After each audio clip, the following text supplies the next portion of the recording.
Hey, empowered badass breeders.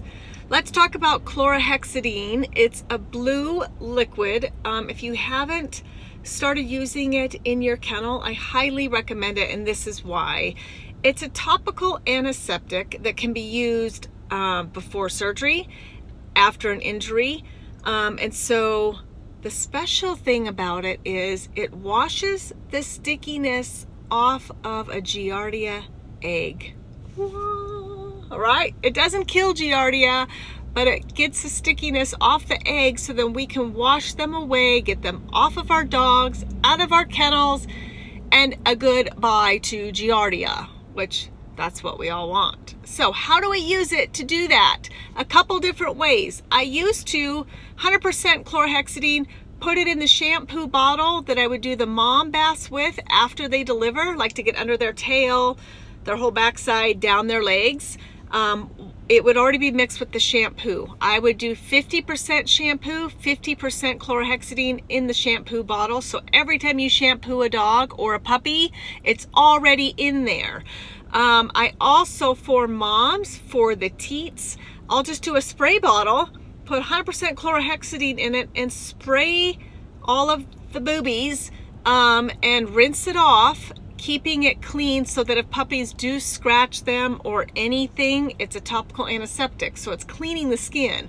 I have found it to be incredibly useful in keeping Giardia from taking over my kennel again. I dealt with a really bad run of Giardia and I learned a lot. I spoke earlier in a shotgun about torching everything with heat, fire, rubbing everything on there because it just pops the Giardia eggs. Chlorhexidine's fantastic too. You can clean the whelping box with it, you can clean floors with it, clean your moms with it, clean your puppies in it.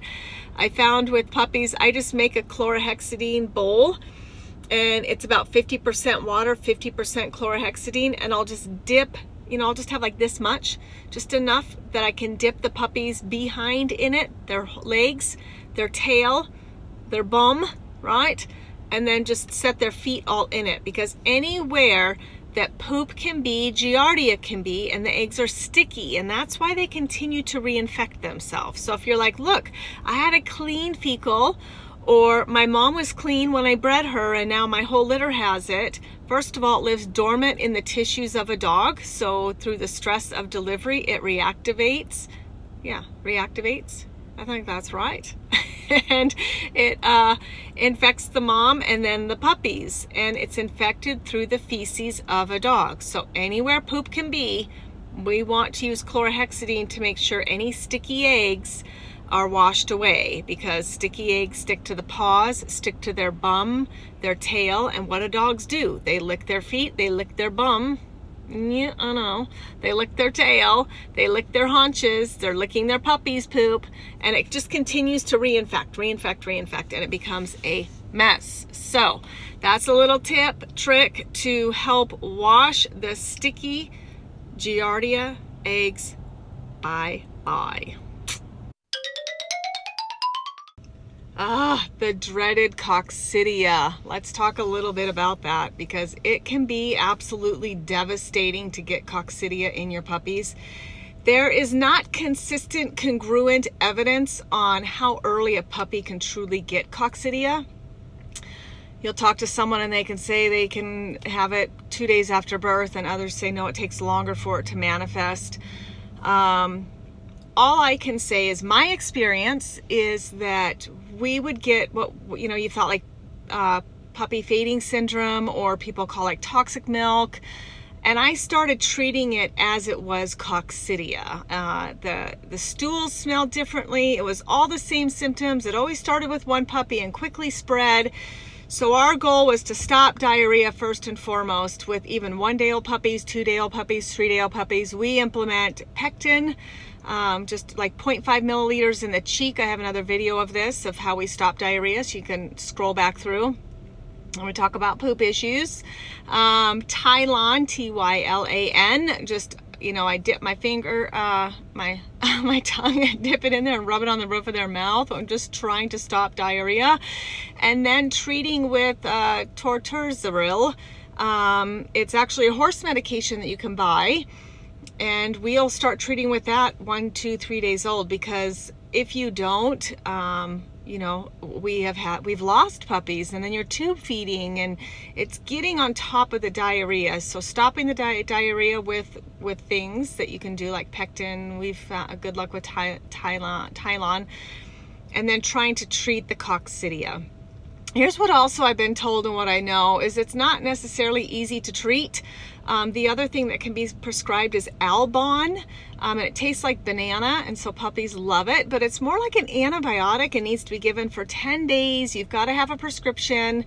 I used to do Albon 10 days right before they'd go home, but I was still sending puppies home with coccidia. So I found that wasn't the best use for Albon for me, and I just felt like it was unnecessary and unneeded, and why put more things in the gut if it wasn't working.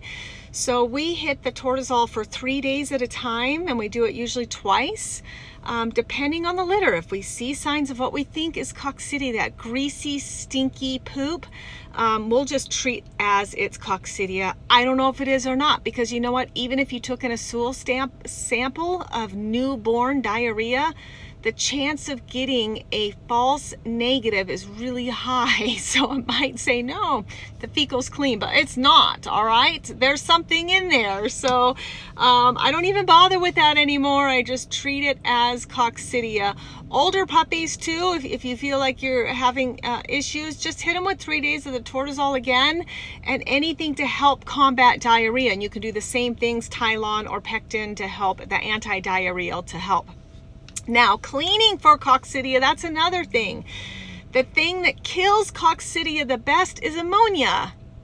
I know. So you've got to add that to your cleaning regimen, and of course cleaning surfaces to make sure that puppies are never on surfaces where these agents are used. You know, they're toxic at the end of the day. So you can clean with all of that. Let it sit on floors or wherever your puppies are. I really try not to use anything like that in the whelping box when puppies are still so malleable, and you know, they're such a high percentage of water anyway. I don't want them to absorb those chemicals, so I try not to use anything in the whelping box like that.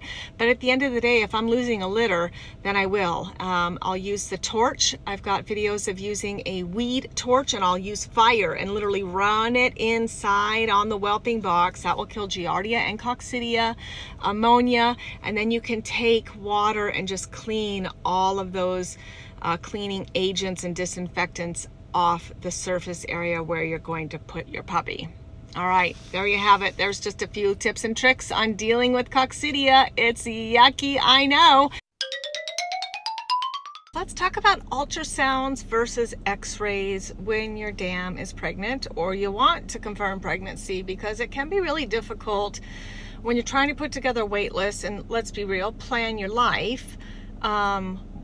Wondering, are we gonna have puppies or not? And then, you know, like penciling in the rest of your calendar for virtual visits and vet visits, and making sure clients know when the puppies can go home, and all the things that people don't realize that we have to plan around whether or not the dog is pregnant. So what are ways that we can try to determine pregnancy sooner rather than later? Of course, there's a good old school fashioned way of just wait and see if mama grows, wait and see if you feel puppies, and go from there. I've absolutely done that. I've done it like, I'll know when they're pregnant if they're pregnant, when it's time, all the way to ultrasounds to x-rays. So ultrasounds can be done sooner than x-rays. X-rays you really can't do till day 50. Some people will even do 55 days really to be safe. If you're going to take them in anyway, subject them to germs and stress, just wait 5 more days to go 55 days. And the reason why that is for their bones to be fully calcified, and you can try to get a count. But just know that even an x-ray will not always give you an accurate count, because if puppies are stacked on top of each other, you won't see the other puppy. You know, the females have a horned uterus. So, you know, I always take it with, if they say, oh, we saw 5 or we saw 6, I'm like, okay, so around there, right? Like, it will be 5 or 6 or 4 or 7, I don't know, but we'll be close around there. So x-rays can be great for that. But I will just say, like, I have to wonder, why would we be x-raying our dogs when we know that x-rays are not super healthy? You know, like they ask us females that could you be pregnant? They don't want you in the x-ray room. Like when Jenna just hurt her ankle, I couldn't be in there.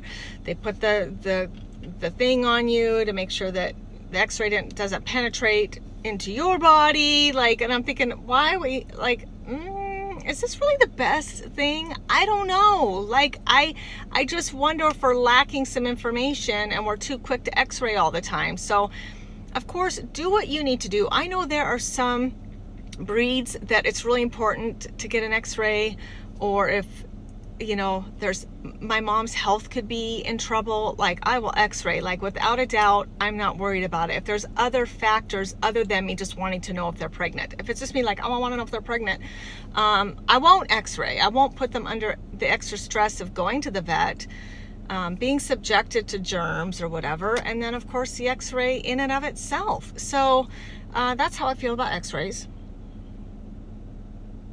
You may feel differently.